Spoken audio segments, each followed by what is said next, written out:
ஹாய்ங்க. இன்னைக்கு நாள் எப்படி போச்சு நம்ம பார்க்கலாமா? ஸோ மார்னிங்கே கொஞ்சம் ஃப்ரெஷ்ஷாக ஆரம்பிக்கலான்னு ஜூஸ் எல்லாம் போட்டேங்க. ஸோ பாதி உறக்கத்தில் எழுந்திரிச்சு எப்படியோ ஜூஸ் எல்லாம் போட்டு குடிச்சு முடிச்சாச்சு. நானும் குடிச்சிட்டு அப்படியே பார்த்தீங்கன்னா ஒர்க்குக்கும் கிளம்பிட்டேன். ஸோ கிளம்புற வகையில் பார்த்தீங்கன்னா சாப்பாடு பண்ணியிருந்தாங்க. இது என்ன சாப்பாடுன்னு எனக்கும் தெரியல. சரி ஏதாவது ஒன்று கொடுத்தாங்க. அதுக்கு காம்போவாக ஆம்லேட் போட்டு கொடுத்தாங்க. அதனால உள்ளே இறங்கிடுச்சு. நானும் பொறுப்பாக கிளம்பிட்டேங்க. ஆஃப்டர்நூன் பார்த்தீங்கன்னா எக் பிரியாணி வச்சுருந்தாங்க. ஸோ நம்ம எதிர்பார்க்குறது என்னவோ சிக்கன் பிரியாணிங்க. பட் நமக்கு மாறா கிடைக்கிறது இந்த மாதிரி வெரைட்டியான பிரியாணி தான் கிடைக்கு. கடைசி வரையே பார்த்தீங்கன்னா சிக்கன் பிரியாணியை கண்ணுலேயே காட்ட மாட்டேங்கானுங்க. அது என்னன்னு தெரியல. எப்படியா இந்த சனிக்கிழமை பிட்டை போட்டு சிக்கன் பிரியாணிக்கு ஆப்பு வைக்கிறோம் நம்ம. ஸோ அதை நல்லா சாப்பிட்டு திருப்தியாக நான் வீடியோ போடுறேன்.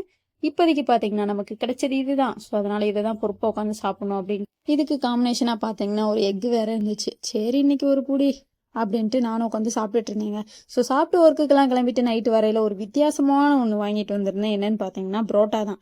ஸோ புரோட்டாலே பார்த்தீங்கன்னா நிறைய வகையாக கேள்விப்பட்டிருக்கீங்க. பட் ஆம்லேட் புரோட்டா கேள்விப்பட்டிருக்கீங்களா? நாங்கள் தாங்க இந்த மாதிரிலாம் உருவாக்குவோம். ஸோ இதில் பார்த்தீங்கன்னா அப்படியே எக்கெல்லாம் போட்டு பெப்பர்லாம் தூவி அப்படியே பார்த்தீங்கன்னா வச்சுருந்தாங்க. ஸோ அதில் நடுவில் பார்த்தீங்கன்னா சிக்கன் கிரேவியை போட்டு சாப்பிட்டா எப்படி இருக்கும்? சூப்பராக இருக்கும்ல. ஸோ அப்படி தாங்க உட்காந்து சாப்பிட்டுட்டு இருந்தேன். டேஸ்ட் அட்டகாசமாக இருந்துச்சு. ஸோ நீங்கள் இந்த மாதிரி காம்போவில் சாப்பிட்ருக்கீங்களான்னு சொல்லிட்டு இந்த வீடியோ பிடிச்சிருந்தா மறக்காமல் நம்ம சேனலை சப்ஸ்கிரைப் பண்ணிக்கோங்க. டாடா பாய்.